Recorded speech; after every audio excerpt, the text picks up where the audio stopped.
From the very beginning of this project, Leisure Networks was really excited to continue its work in building gender equality. The Barwon Game Changer pilot gave us an opportunity to continue on from other projects we had been involved in and tied in well with other current areas of our work. We have an amazing skill set within our team and we work really well together. Initially, we developed our brand and visibility around the Barwon Game Changer pilot. We had 3 elements to our project. 1 was to organise a Women in Sport breakfast, 2 was to re-establish a Women in Sport network, and the 3rd was to work with 20 clubs in building gender equality. We held workshops and training in conjunction with community groups such as Women's Health and Wellbeing Barwon Southwest, and we learnt so much from our network gatherings.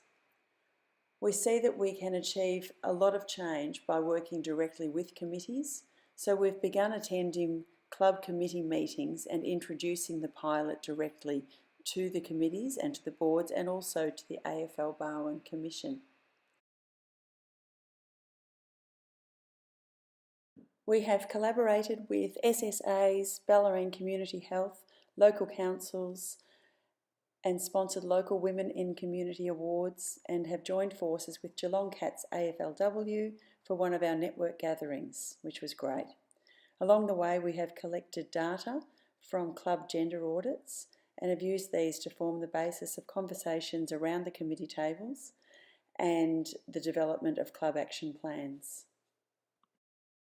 Hearing from women in our region who are working or volunteering in sport has been incredibly informative. So here are some of the gems we have discovered along the way.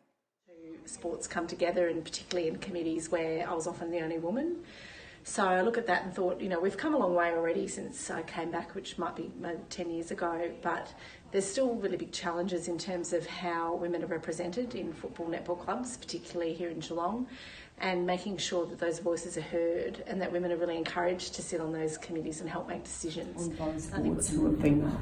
And there are opportunities out there for our young women to take on those roles in society in the bigger scope, rather than just in sport. Exactly. But they're there. And that's a whole other conversation. Absolutely. And it's amazing what is out there. Yes, and it's there for our young, for us if we want it, but certainly. The confidence, so they can just get on court and just enjoy it and feel part of it and just love it like I do.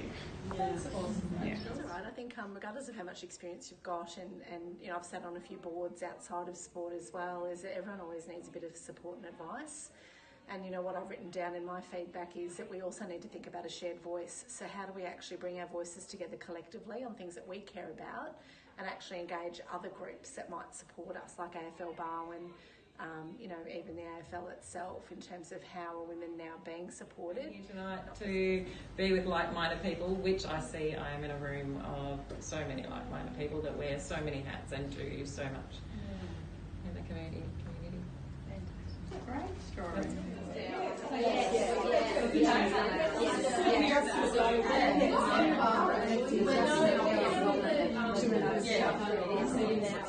And I am really passionate about making sure that women are at the table. I see the impact that women have when we are on the committees and what we can bring. The skill set that I offer is not what anybody else on that committee can bring, and I hope that I'm contributing to the club in a way that is benefiting others that go through. So yeah, I'm excited about hearing all your stories and being involved. Thanks for having me.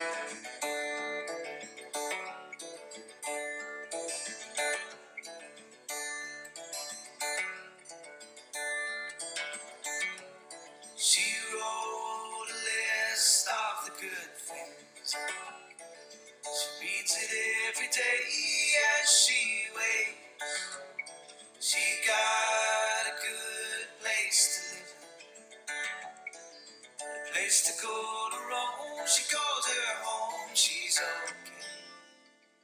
She's okay. She's alright.